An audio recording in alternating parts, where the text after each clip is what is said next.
There are a lot of lies told in Honkai Star Rail, and not just by the Enigmata. Have you heard the saying, history is written by the victors? Well, let's take this one step further. I would argue that reality is often determined by those with influence. And as I said in a previous video, money is power, power is influence, influence is control, and control sets the order. This is the plan of the Inter-Astral Peace Corporation. So who would dare stand in the way of Inter-Astral Peace? None other than the faction with a combined bounty of over 32 billion credits. And the people responsible for our existence, the Stellaron Hunters. So let's take this from the very beginning, shall we? The very first person we meet in Honkai Star Rail is Kafka, a Stellaron hunter with a bounty on her head of over 10 billion credits. I've always found it strange that the Stellaron hunters broke into Herta's space station to use a Stellaron instead of stealing it or destroying it. But after a lot of analysis, it makes perfect sense. A Stellaron, nicknamed the Cancer of All Worlds by the IPC, according to Herta, is a life form with a unique ability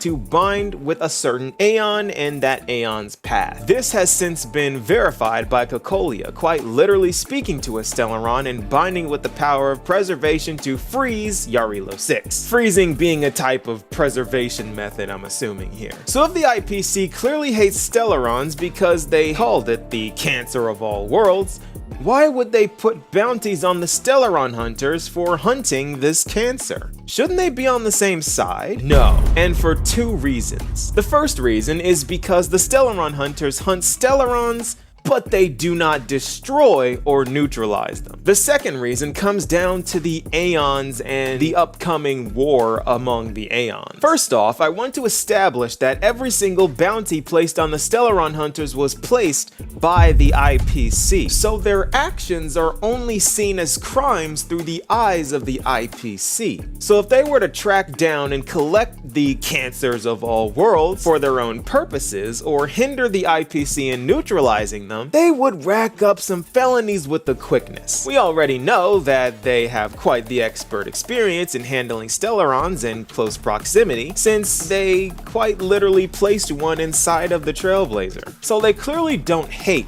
the Stellaron. And it is incredibly unlikely that the one they place into our Trailblazer is the only Stellaron they've ever used or had in their possession. Which brings us to the second reason why the IPC is after them. Simply put, they follow the Aeon of Finality, Terminus, the Aeon who travels through time backward. So our future is their past and vice versa. This explains why Elio knows the future and has the script, and the Stellaron hunters are constantly yapping about it. This is also why Kafka is so fascinated by the certainty of a preordained future. But why would the IPC have a problem with the finality if they are the preservation? The answer lies in the grand scheme of the IPC. We know that from Jade's conversation with Old Odie that the IPC plans to, in short, combine the preservation with the order to take over the cosmos with a currency only they control. A plan that the Finality's future sight can see right through. This means the IPC seeks to eliminate the followers of the Finality because they are a direct threat to their grand scheme. If they speak out, the IPC will be blacklisted across the entire universe, especially with someone like Silverwolf on the loose. We already know that Jade is very familiar with the effects of propaganda and slander since she threatened Old Odie with it. The moment news spreads about Penacony going public, trillions of customers will immediately receive a message like this. The family's protection for Penacony has expired. Any mishaps in the dreamscape could result in permanent brain death. So instead of fearing this, they beat the Stellaron hunters to the punch. They struck first by labeling the Stellaron hunters as criminals with most wanted level bounties. Most wanted by who, once again? The IPC, of course. They are responsible for a crime only the IPC sees as wrong. How can collecting Stellarons be seen as a crime when they handle them with such an expertise and finesse? They make them seem as if they're harmless.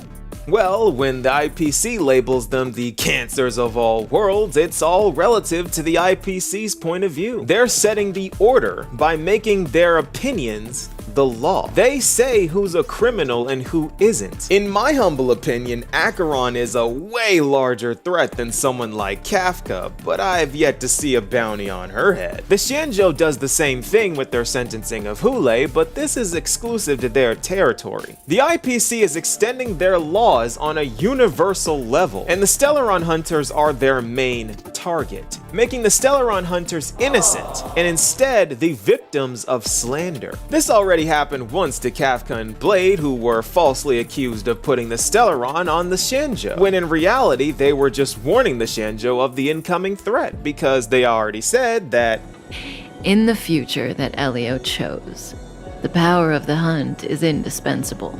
And you know why they knew? Because of the Finality's foresight. They do things their own way and are anti-heroes for sure, but they are not worth a bounty of 32 billion credits wanted dead or alive. It is even said at the very beginning of the game that the Stellaron hunters are a front and they have their own true goal. A true goal that the IPC is terrified of.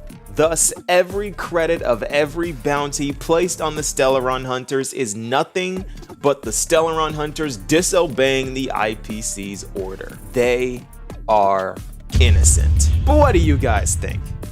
Be sure to let me know, and I'll see you all in the next video. Peace, y'all.